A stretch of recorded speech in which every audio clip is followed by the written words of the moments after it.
Vamos falar agora sobre a coluna do Diogo Schelp. Vocês sabem, o Diogo Schelp é um esquerdista, critica Bolsonaro pra caramba, e ele faz uma questão aqui muito interessante, né? Como identificar um governo fraco como o de Lula 3, né? E ele traz aqui alguma experiência com a avaliação de CEOs, né, de presidentes de empresas, que, é lógico, existem CEOs que são fracos também, né? E diz que por esses critérios também você consegue ver que o governo Lula 3 é um governo, antes de tudo, um governo fraco. Eu vou mostrar os motivos que ele passa aqui, mas a maior parte são motivos que eu já falei para vocês, mas eu vou ir além do que ele fala aqui. Ele se pergunta, pô, mas como é que chegou nisso, né? Por que o Lula é assim, né? O que está errado nessa história? E a grande pergunta que você tem que fazer não é essa, Diogo, é como que esse cara chegou na presidência da República? Como é que ele chegou lá? E aí eu vou responder essa pergunta também aqui. Essa notícia foi sugerida por Manda Mais Uma Escadinha pro Peter, Otaku Libertário e várias outras pessoas. Obrigado aí ao pessoal que sugeriu notícias lá no nosso site, no visãolibertaria.com. E obrigado a você que está assistindo o nosso vídeo. Se você gosta do nosso conteúdo, por favor, deixe o seu like e se inscreva aqui no canal, né? Pois bem, como identificar um governo fraco como o de Lula 3? Daí ele fala que o governo Lula cede para todo mundo, tem que ceder para o Congresso, cede para o STF, cede para os governadores, não consegue fazer nada. E por que está acontecendo isso, né? Aqui, ó. Ele aponta a capitulação vexaminosa do governo Lula a uma lacração da internet. Ele está chateadíssimo com o Nicolas Ferreira, que não porque um deputado do baixo clero... É muito bom ver esse pessoal chorando, cara. Não, um deputado do baixo clero fez um vídeo estrônico, não sei o que lá, e foi avaliado por quase unanimidade da classe política, e no final das contas o Lula desistiu da medida, cancelou a medida, não porque tem mesmo que fiscalizar as pessoas e não sei o que lá, e coisa e tal, tem que fiscalizar banco digital e fintech, e pipipi, popopó, o cara tá chateadíssimo aqui com a história, né? Mas aí ele fala aqui que isso é só uma parte do problema, porque na verdade esse não é a primeira vez que o governo Lula é um governo fraco, né? Ele está perdendo o controle do orçamento para o Congresso, é verdade, está perdendo o orçamento para o Congresso, está perdendo um monte de coisa para o STF já comanda o país muito mais do que o Lula, e não sei o que lá. E ele fala aqui, ó, na ciência política, a identificação de um governo fraco costuma ser feita com base na avaliação do funcionamento das instituições e do equilíbrio entre elas, o grau de corrupção e da qualidade do serviço público. Pronto, já mostrou que é fraco. O Lula é um pinguço corrupto, todo mundo sabe disso, né? Aí ele fala aqui que é possível usar os critérios para se identificar um CEO de empresa bem ou mal sucedido. Por essa abordagem, o placar do Lula não é nada bom, né? A gente sabe, pô. Imagina o Lula CEO de uma empresa, é igual a Dilma, falir empresa de 1,99, né? Aqui, ó, a primeira falha de liderança do Lula é a falta de um projeto para o país. Eu sempre falei isso. Isso é uma coisa que eu sempre falei aqui. Um grande erro do Lula é o seguinte, qual que é o projeto do Lula para o país? Ele não sabe o que é. O Lula foi colocado lá, o grande projeto da esquerda era tirar Bolsonaro. É o único projeto que tinha, era tirar Bolsonaro. Beleza, tiraram o Bolsonaro. E aí, vamos fazer o que com o país? E aí é o problema, isso não pode ser um afterthought, não pode ser uma coisa que você pensa depois, assim, um pensamento posterior. Não, você tem que ter um programa, né? Você tem que, vou tirar Bolsonaro, eu vou fazer o que com o país? Qual que é a minha proposta de fazer aqui? O que eu quero com isso, né? Então, assim, esse é um problema do governo Lula realmente. O governo Lula não tem um projeto de país. Tudo que o Lula faz é voltar para 2003. Ele quer voltar para o que acontecia em 2003, ele quer voltar para os problemas de 2003, ele quer voltar para as soluções de 2003 e simplesmente não faz sentido isso, né? Aqui, ó, ele diz que quer reduzir a pobreza, gerar empregos e proteger a democracia, mas isso não é projeto de país. Isso é o feijão com arroz que qualquer governo deveria servir aos cidadãos, né? O segundo motivo pelo qual o Lula fala como líder é o fato de ele acreditar das supostas glórias do passado o tornam indispensáveis para os desafios do presente e do futuro. Também é o que eu já falei também, o Lula quer governar no passado, ele quer governar pelo que as coisas que aconteciam em 2003, 2010 e não sei o que lá, e que a realidade do Brasil simplesmente não é mais essa, né?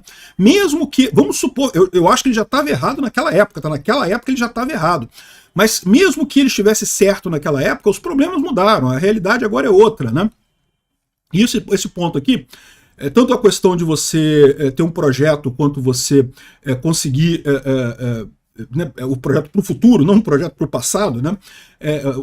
Esse projeto, o Lula tem um projeto para o passado. Ele quer reescrever o impeachment da Dilma para dizer que foi um golpe, para dizer que não, que ele nunca deveria ter saído do poder, que tudo é culpa do golpe, não sei o que lá, e que o governo é dele. O Lula não tem um projeto para o futuro, ele tem um projeto para o passado. Ele quer reescrever o passado de uma determinada maneira e só isso, né? Mas enfim, esse tipo de coisa é também um problema que aflige muitos CEOs, né? Muitos CEOs acabam não tendo um projeto, não sabem o que fazer com a empresa. E você governar apagando incêndio, né? ou você dirigir uma empresa apagando incêndio, simplesmente não vai para frente, né? Não só porque você começa a perder muita ineficiência, você começa a ser muito ineficiente, começa a perder muita eficiência, como também o fato de você não ter um projeto futuro causa os incêndios, né? Os incêndios surgem porque você não tem um ponto de chegada. Acho que foi aquele filósofo Confúcio, né, o chinês, que falou que para quem não sabe para onde ir, todos os passos estão errados, né? Então, se você não sabe onde é que você quer chegar, qualquer lugar que você andar, você está fazendo coisa errada, está indo para o lado errado. Bom, o terceiro aspecto da fragilidade da presidência do Lula é sua arrogância, né? Ele fala que o presidente tem que ser consciência e coisa e tal. Realmente o Lula, ele se acha uma coisa fantástica e, porra, vamos combinar, né? Ninguém mais acha isso dele, nem a Jana acha isso dele, né? Aí fala aqui, ó, quarto sinal de um líder fraco aparece sua perspectiva de poder dissolve quando ele reluta em abrir caminho para um substituto. É outro ponto que eu falo sempre aqui. Quem é o substituto do Lula? Não tem. Agora estão falando do João Campos, né? Eu já fiz um vídeo sobre o João Campos. O João Campos é um cara sério mesmo, é um garoto que pode virar um expoente da esquerda, eu não tenho dúvida nenhuma. É um cara que tem capacidade para isso. É muito novo ainda, muito difícil de dizer agora se realmente ele vai chegar lá, mas ele tem capacidade para isso. O único porém é que ele não é da esquerda, não é da esquerda petista. Ele é da esquerda, mas é do PSB, é uma esquerda mais light, é uma esquerda mais fisiológica lá no Nordeste, não essa esquerda marxista revolucionária do PT. E mais do que isso, né, o episódio todo da morte do pai dele jogou muitas pessoas do entorno do João Campos contra o PT e do PT contra o João Campos. Então não sei se é possível dizer que ele é a continuidade do Lula, né? E, ao contrário, o Lula sempre mata quem começa a sobressair no governo dele. O Palocci foi um desses, né? Aqui, ó.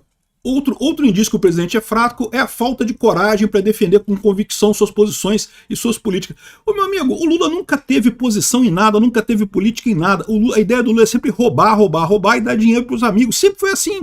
Não tem nada de novo nisso. Que mané convicções e política? Até parece que o Lula tem alguma coisa. O Lula só quer roubar, só. Não tem porra nenhuma de convicção e política, né? Aí ele se faz a pergunta aqui de como que o Lula chegou nisso, por que esse governo está mais fraco que os outros, eu não sei o que é lá. E eu acho que a pergunta errada de se fazer, a pergunta correta de se fazer é, beleza, eu concordo com ele, o Lula é um governo fraco. Aliás, eu já falei isso aqui em vídeos, o Lula é um governo fraco. E ele colocou um monte de pontos aqui para você avaliar a fraqueza do governo, eu botei uma só. Compara com o Bolsonaro. Bolsonaro, quando tinha qualquer gente apertando ele, quando o STF começava a mostrar que queria tirar ele na marra, ou quando o Rodrigo Maia falava, lá o Nhonho falava que ia fazer o impeachment dele, não sei o que lá, eles chamavam uma manifestação, iam 500 mil pessoas na rua, 1 milhão de pessoas na rua, e pronto, morria o assunto, morria a coisa, não tem jeito, o Bolsonaro tem muito apoio, ninguém vai ter coragem de tirar o homem, coisa e tal. Enquanto o Alexandre de Moraes não proibiu a direita de criticar Lula durante as eleições, né, botou o dedão na balança lá para não poder criticar o Lula, não podia dizer que o Lula era amigo do Maduro, não podia dizer que o Lula era amigo do Ortega, e não sei o que lá, coisa e tal. Enquanto ele não fez isso, o Bolsonaro ficou lá, né? E mesmo com todo esse esforço do TSE, da Globo e coisa e tal, o Bolsonaro quase ganhou a eleição de 2022. Foi pouquinha coisa que faltou ali, né? Enfim, ou seja, compara o Lula com o governo Bolsonaro. O governo Bolsonaro tem um destino. Ele sabe para onde é que ele é. Ele quer mais liberalismo econômico, ele quer diminuir o tamanho do Estado, ele quer dar arma para o cidadão. Você sabe o que ele quer. O Lula quer o quê? O Lula não quer nada. O Lula quer ganhar dinheiro e entupir de grana e coisa e tal. A grande pergunta que você tem que fazer é como é que esse cara chegou lá? Porque, de novo, né, embora a gente saiba que a elite aristocrática socialista brasileira é, antes de tudo, uma elite burra, né, nós temos um país pobre, não é por outro motivo. A elite americana, a elite europeia, são elites aristocráticas socialistas igualmente ruins, igualmente perversas, igualmente cruéis com o indivíduo, mas pelo menos tem um pessoal mais inteligente ali, né? As elites políticas brasileiras são, cara, uma camada de burro, topeira, idiota que tem ali. Só tem burro. Olha o Meirelles, cara. O Meirelles pedindo voto pro Lula. Como é que pode essa pessoa... É injusto ela ter tanto dinheiro quanto tem, cara. Se tem alguém que merece ser taxado, é o Meirelles. Como que esse cara burro do jeito que é, apoiador do Lula, tem direito a ter dinheiro? Não podia ter, devia ter um imposto sobre burrice. O cara que é burro tem que pagar mais, né? Eu tô exagerando, tá? Não tem que ter imposto, não. Imposto é roubo. Nada, nenhum imposto é justificado. Mas vocês entenderam o meu ponto. Cambada de idiota. Armínio Fraga, uma porta, cara. A minha porta aqui é mais inteligente que o Armínio Fraga. Apoiando o Lula. É isso que atrasa o Brasil. Essa elite burra que a gente tem. E aí, aqui, ó, essa é a grande questão. Como é que esse pessoal achou que para tirar Bolsonaro, botando Lula ia ser bom? É isso que é a grande questão. Como é que pode isso, cara? E eu falo para vocês, né? É lógico que teve um esforço enorme para botar o Lula lá, botar o jabuti no alto da árvore lá, e a questão toda é essa.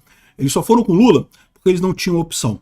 E isso é que apavora esse pessoal. Ele fala aqui no item 5 aqui que não tem continuidade do Lula, não tem quem vai substituir o Lula, né? Pois é isso que apavora esse pessoal. Eles sabem que eles deram uma cartada desesperada para tentar tirar Bolsonaro, para tentar dar um jeito e coisa e tal, não conseguiram botar um idiota que vai prejudicar eles mais ainda no futuro, vai fazer a direita voltar com mais força ainda aqui no Brasil, e agora estão com esse cara aí que é um idiota, né? Mas vocês escolheram esse idiota, meu amigo.